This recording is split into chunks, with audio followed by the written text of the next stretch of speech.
the oldest section of it, which is where they needed to be. They needed to be in the oldest section of the catacombs. So those are what they found, and we got to figure out what that's even about. But it was in there, so something. What are they supposed to be looking for? Besides the 39 clues. Maze of Bones, and then there was another key that said Maze of Bones and Mason? No, we don't know what it is yet. They're supposed to be looking for something else. There's another clue that they're supposed to be looking for in there. Her mom wrote Maze of Bones and then something that Hamilton told them. And Alistair O also told them. Evelyn? Coordinates in a box. You know, box, like a square-shaped thing. Like a box, like square-shaped thing. A chill went down Amy's back. Coordinates in a box. A magic box. What? Dan said. What magic? Dan, can you memorize these numbers and their placement? I already have. We need to get out of here and find a map. This is the clue. Well, the clue to the real clue. Whatever Franklin was hiding. Wait a sec. No, I said, Franklin scratched numbers on skulls? Why? It's a magic box, Amy said. Franklin used to play with numbers when he got bored. Like when he was sitting in Philadelphia Assembly and he didn't want to listen to the dull speeches, he would create magic boxes, number problems for himself. He would fill in the missing numbers. The sums had to match horizontally and vertically. The sums, like when they add them all together, they have to all equal the same thing, which you guys discovered yesterday. What number did it equal? 39. So that means 39 down. Every line down equals 39. Every line across equals 39. So that's the coordinates in a box. It's a magic box. It's a math puzzle. He just put it on the skulls. Such a creepy dude. Nellie Scout, you're telling me Benjamin Franklin invented Sudoku? Well, in a way. And those are coordinates, Stan supplied. The missing sums show the location of the next clue. Clapping echoed through the room.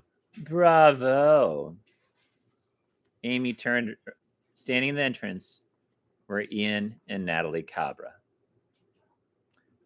I told you they could do it, Ian said to his sister.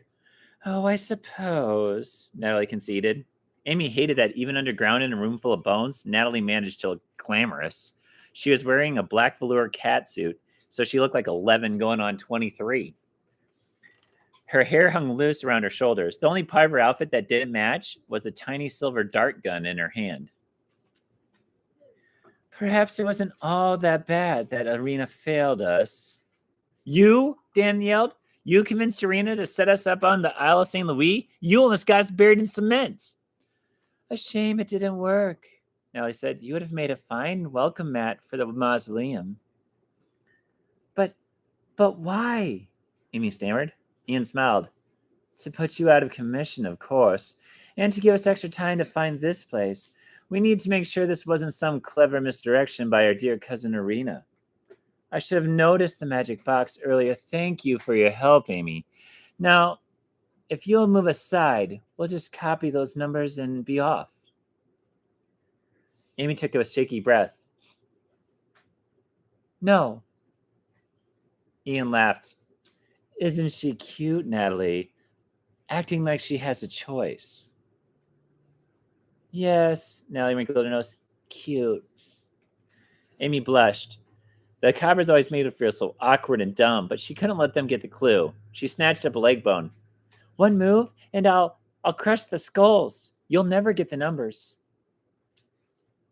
Ooh, good point. She could crush those. Stan has it memorized already. He has a photographic memory. So she could just break the skulls and they'll never get it. It didn't sound like a very convincing threat, even to her, but Ian paled. Now let's not be dumb, Amy. I know how nervous you get. We won't hurt you. Not at all, Natalie agreed. She pointed her dart gun at Amy's face. I think poison 6 would be adequate. Nothing lethal, just a deep, deep sleep. I'm sure someone will find you down here someday. A shadow loomed up behind the Cabras. Suddenly, Uncle Alistair charged into the room and knocked Natalie to the ground. Her dart gun skittered away, and Ian dove for it. Run! Alistair yelled. Amy didn't argue. She, Nellie, and Dan raced the other exit into the darkness, deeper into the catacombs. Hey, Alistair saved them. Maybe he is. Who knows? This is really confusing. They ran for what seemed like hours, with nothing but the light, but nothing like the pin light to guide them. They turned down one corridor and found it blocked by a mound of rubble. They doubled back and found another until it submerged completely in murky yellow water. Soon, Amy had no idea which direction they were heading. Alistair said there are police down here, she murmured. I wish one would find us. But they saw no one. The little flashlight started to dim. No, Amy said, no, no, no. They forged ahead, 50 feet, 60 feet, and their light went out completely. So they're in the maze of bones in complete darkness. Amy found Dan's hand and squeezed it tight. It's going to be fine, kiddos, Nellie said, but her voice was quavering. We can't be lost down here forever. Amy didn't see why not. The catacombs went on for miles and miles and had never been mapped completely.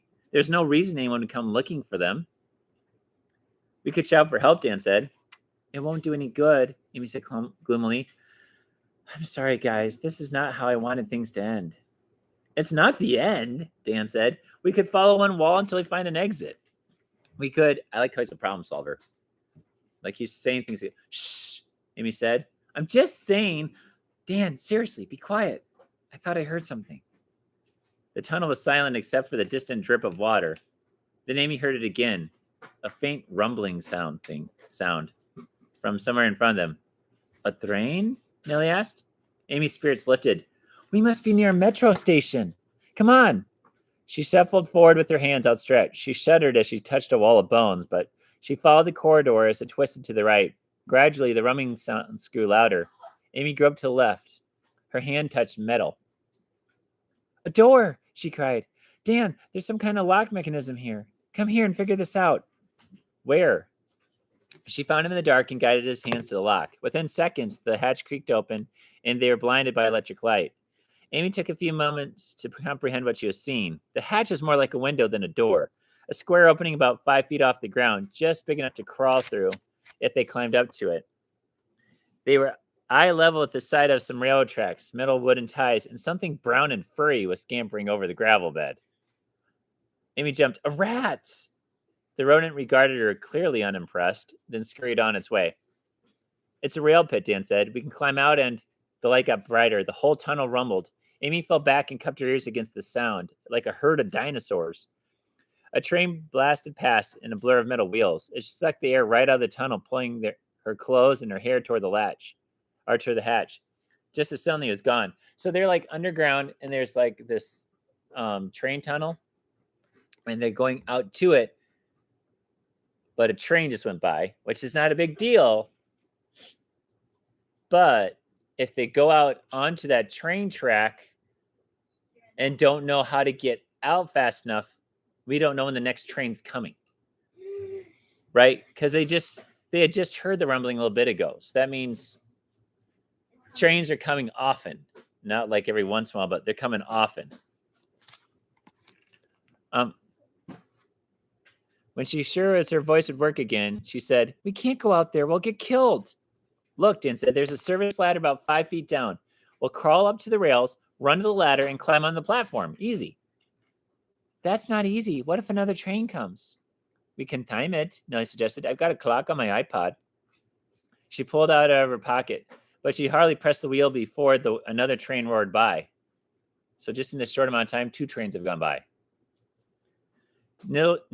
Nellie's glittery eyeshadow made her face look ghostly in the dim light. That was less than 5 minutes. The rails must be for express trains. We'll have to hurry. Right, Dan said, and just like that, he scrambled out and up and out of the hatch. Dan, Amy shouted. He turned, crouching on the tracks. Come on. In a daze, Amy let Nellie give her a boost. With Dan's help, she crawled out. Now help me with Nellie, he said. But watch the third rail. Amy stiffened. 2 feet away was the black electric rail that ran the trains. She knew enough about subways to understand the touch would be worse than 1,000 Franklin batteries. It's electrical. If she touches that rail, she's going to get electrocuted. And that's where we stop.